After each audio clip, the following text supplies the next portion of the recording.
Jeg hedder Morten Schøtte. Jeg er produktionschef ved Vand og Affald i Svendborg, og jeg har det overordnede ledelsesmæssige ansvar for vores driftsselskaber.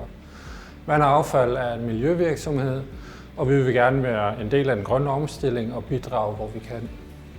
Derfor passer biogasdrevne kraft-varme-anlæg fra EC Power godt ind i vores produktion. Vi har blandt andet ansvar for håndtering af spildevand i hele Svendborg Kommune. Vi har 800 km kloakledninger, ca. 200 pumpestationer og 6 renseanlæg.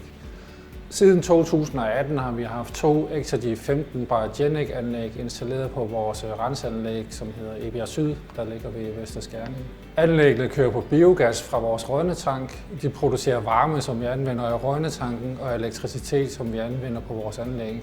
Alternativet vil være at afbrænde gassen fra røgnetanken, men vi vil meget gerne udnytte de ressourcer, vi har til rådighed. Når vi alligevel laver CO2, så kan vi lige så godt få nogle ressourcer ud af det. Vi fjerner ikke CO2, men vi erstatter den CO2, der vil komme fra fossile brændstoffer. På den måde reducerer vi vores klimaaftryk.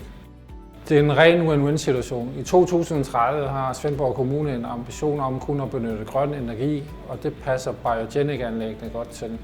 Vi har kun positivt at sige om EC Power.